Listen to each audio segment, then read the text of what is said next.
Hello everybody, welcome back to my channel. I am Gebo the Shaman, and today we are talking about what happens when we have Virgo in the Ascendant, or Virgo rising. So before we get started, I'd just like to let you guys know that I am a Vedic astrologer. I do Vedic astrology readings professionally, so if you want to check any of my products or services out, you can go to gebotheshaman.com. Alright, so check all my services out there, and you can see a list of services right here. This is not the complete list, but it is, a good portion of the things that I do. Alright, and then we have, so let's get into Virgo Ascendant. So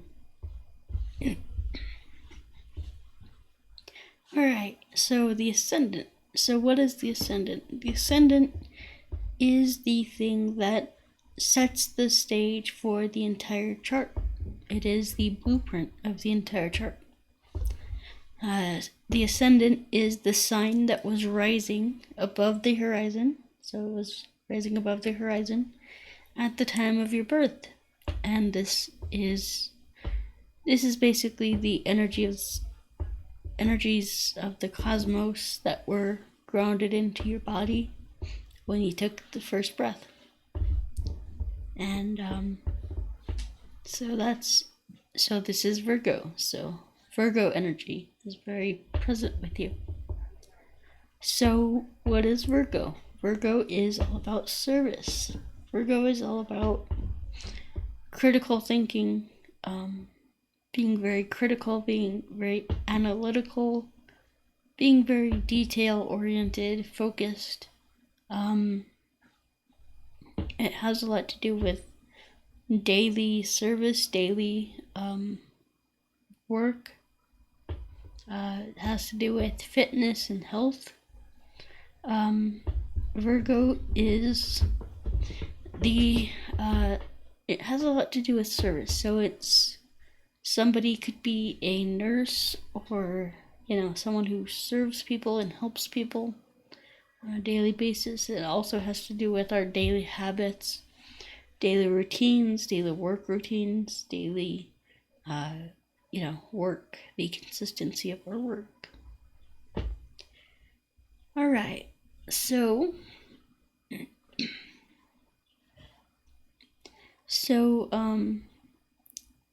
so that's Virgo, that's the Ascendant. So then in the second house, we have Libra. So we have Libra in the second house. Oh yeah, by the way, if you want to know more about your Virgo Ascendant, I would highly recommend checking out where your Mercury is placed. That'll give you more information on that. And then, so we have Libra in the second house. So if you want to know more about your second house, check out where your Venus is placed. Alright, so we have Libra in the second house. So that means that second house is the house of your savings, your life savings, and it's also representative of your family inheritances, your family values. It is your nourishment, your sustenance as a child. So with Libra here, that means that you had a balanced diet. You had a balanced nutrition when you were a kid, so you were very well fed and valued. So this not only has to do with our diet and our the things that we got as a kid. It also has to do with our value. Did our parents value us? Did our parents make us feel good about ourselves? Or did they not? And with Libra, yeah, they certainly did, and it was a very balanced thing. you might have had very balanced parents, and mother in particular. So all right. So then we have the third house. So we have Scorpio in the third house. That's a fun placement. So we have Scorpio. Oh, well, I'll talk about the third house first. So, third house is the house of communication, the house of siblings, the house of the intellect, the house of courage. And the third house, we have Scorpio here that corresponds to Mars. So if you want to know more about your third house, check out where your Mars is placed. All right, and then so Scorpio in the third house. So Scorpio is birth, death, sex, transformation, sudden ups and downs, sudden gains and losses. It has to do with the occult, secrets, forbidden knowledge, things like this. So you may have a very sharp tongue that can cut people, that can really hurt them. Scorpio is poison. So it's like the blade with poison on it. So so you might have a very cutting way of speaking to people.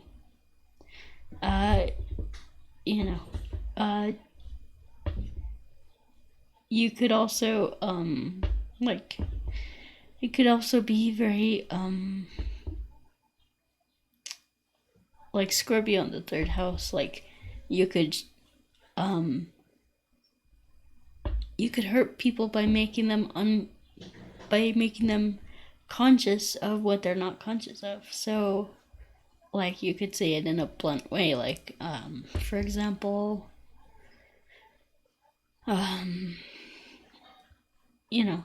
if somebody is acting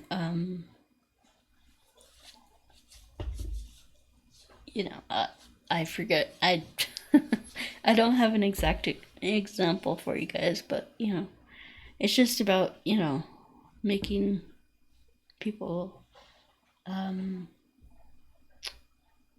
it's just about like that communication where you're not tactful, you're just blunt, and so that can be harming to people. So and then we have Sagittarius in your fourth house. So what is the fourth house? This is the house of your mother, the house of your home, your mother, your relationship with your mother. It is your home life, things like that. So,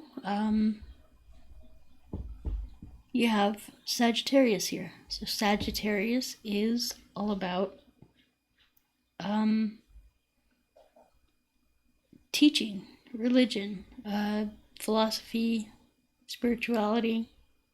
It's about teachers, gurus, mentors, things like that. So Sagittarius is this shows that your mother was kind of a mentor to you. It also shows that your home life will be more about like some people, their home life is all about making them feel comfortable, making them happy, things like that. This is more about like learning. So when you're home, you'll probably have a desire to like learn, to really understand, like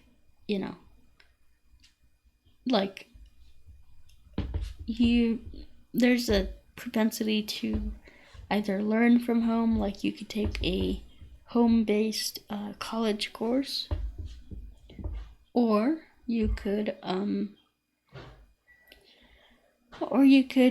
actually get teach from home. So you could, like during the pandemic, we had like teachers who would teach from home. So things like that, those are all things that can be seen from this house. So if you want to see more information about your 4th house and Sagittarius in the 4th, you would look at where your Jupiter is placed. So Jupiter will give you more information about that. Alright, and then we have Capricorn in the 5th house. So I'll be right back and I will talk more about that. Just give me a second, guys. Alright, so Capricorn in the 5th house, that's that's not too fun. The 5th house is the house of children, is the house of communication, government, it's the house of fun, sex, pleasure, things like that. So Capricorn is all about structure, organization, discipline, structure, organization, and just being on time, and like it's the strict disciplinarian. It's not fun. So this means that you're going to be a very hard ass with your children. This means that you're going to be hard on your children. You're going to be a disciplinarian, be very harsh, and that's not the best. I find that when children have like a nurturing and supportive parent, then it's a better, healthier environment for them, rather than someone who's breathing down their neck and yelling at them and being super hard on them and things like that. I mean, they are children after all, so so there's your lesson. Be kind to your children. Anyway, so yeah, that can kind of show being a hard ass as a parent. Of course, you could check out your Saturn placement for more information on that. And then we have your 6th house is Aquarius. So Aquarius in the 6th house. So,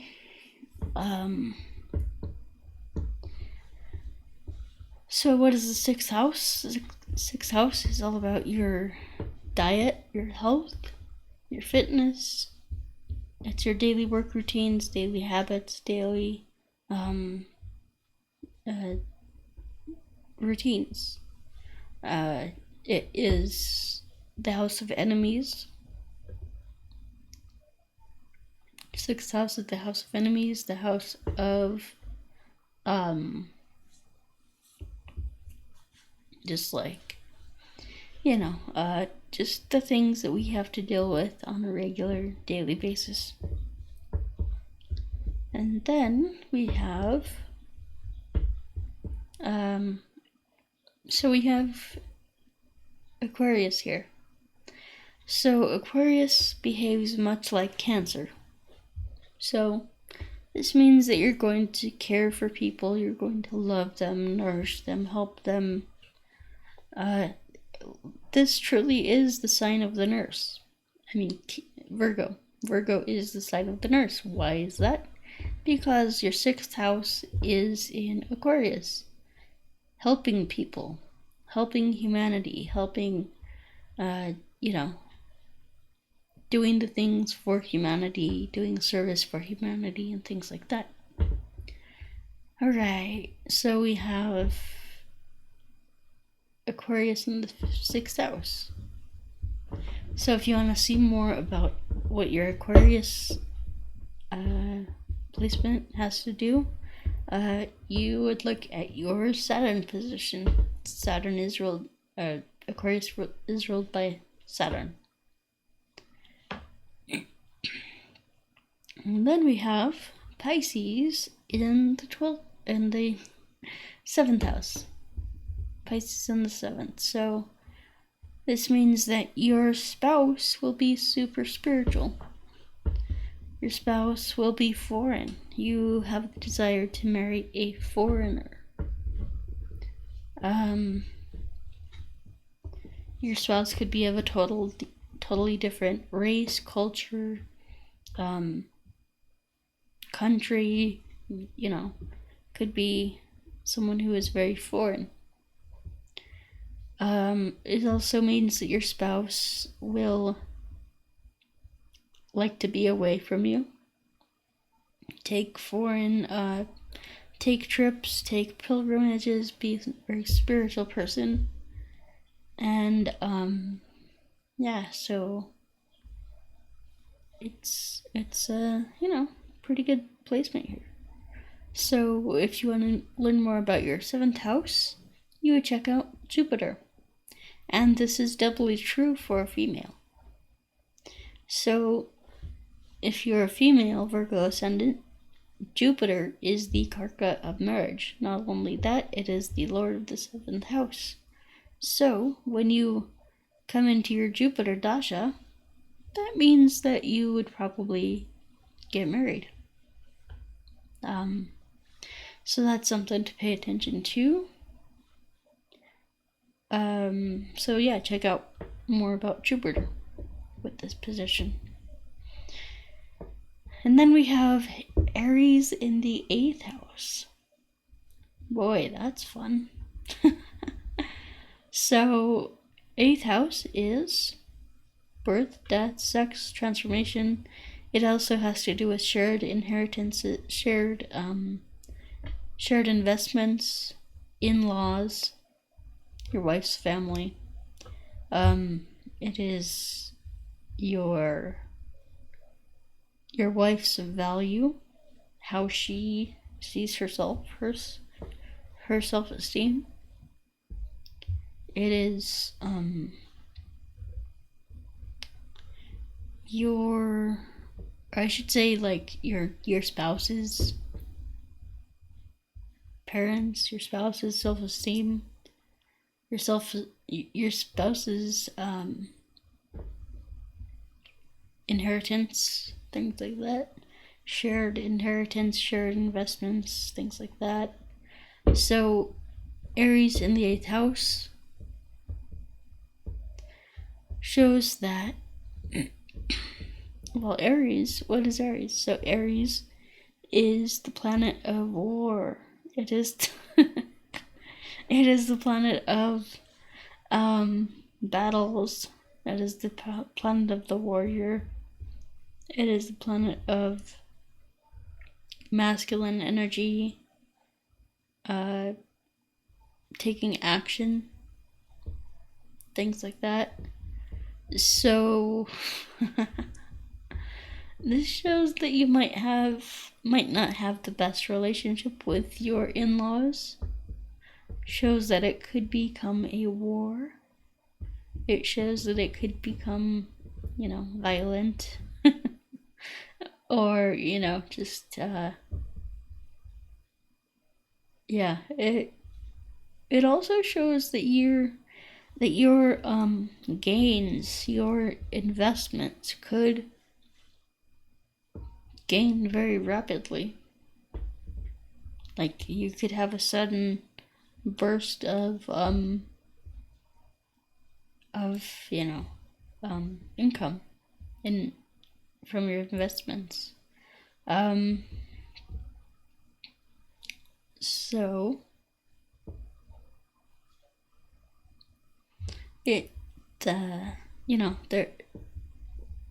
there's a lot of energy here.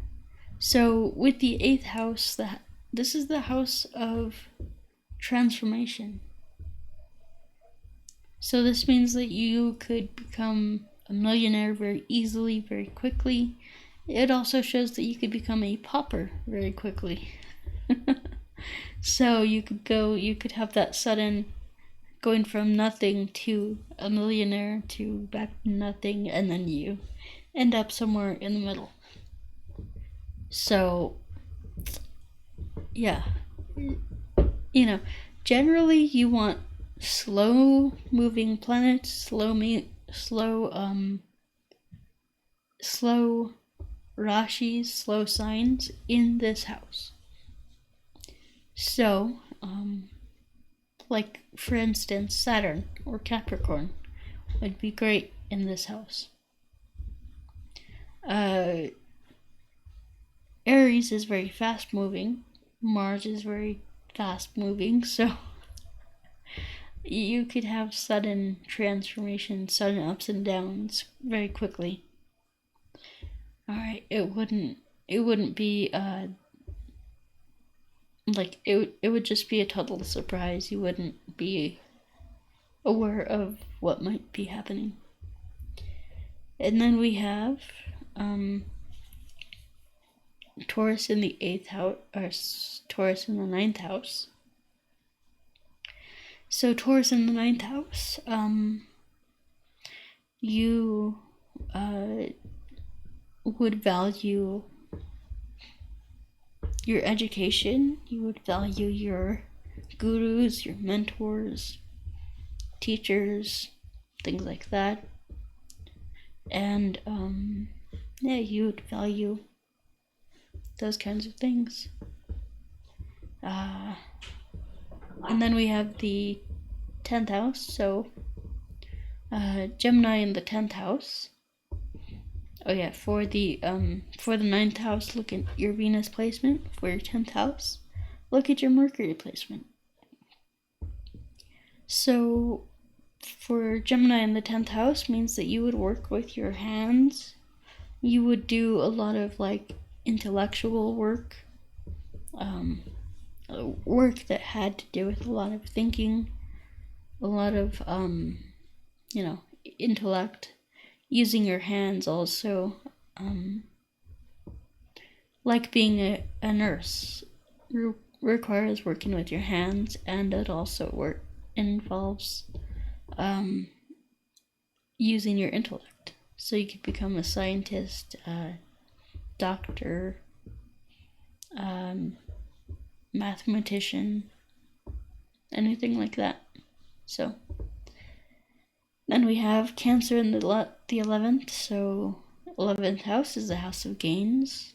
So Cancer is, with Cancer energy in the 11th, that means that your gains are going to be all over the place. So you could go from, this is like the money that you actively earn from your job.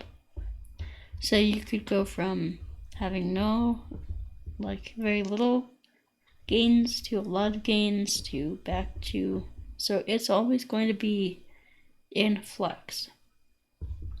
Why is that? Because Cancer is ruled by the moon. So the moon, what does the moon do? The moon waxes to full and it wanes. Waxes and wanes. Just like the tides. What do the tides do? Tides rise and tides fall. So, just like your money. Your income, I should say. Now with Libra in the 2nd, you'll have a good balance of savings. So you will, the craziness of the 11th house, rise and fall, will be balanced out by your savings, which will be balanced. So that's a good combination there. So your savings will balance you and take care of you. So for more information on your 11th house, look at your moon placement. And then we have the 12th house, which is Leo. So 12th house is pilgrimages, foreign travel, spirituality, things like that. And then we have Leo here. So, this shows that you could have a lot of creativity when it comes to spirituality. You could be a spiritual leader, someone who has some kind of a spiritual authority,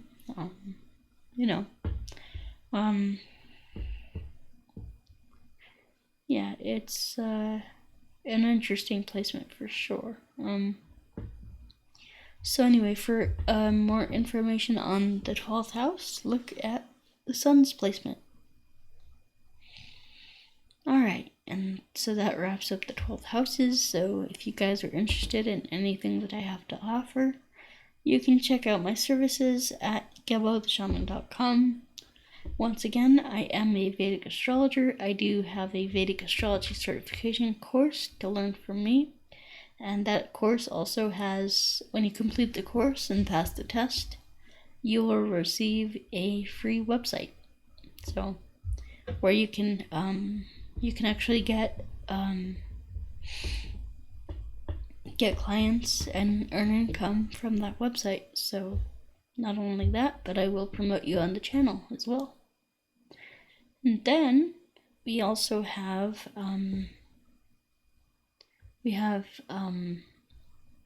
let's see.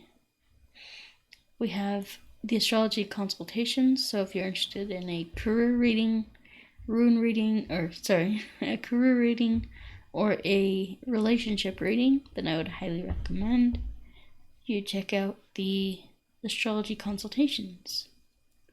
Then we have the birth time rectification. So that is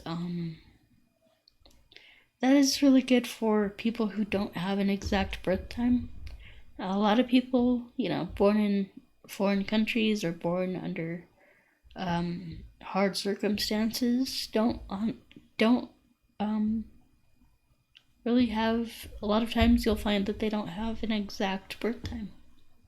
So, or they do have an exact birth time, but it's just not recorded.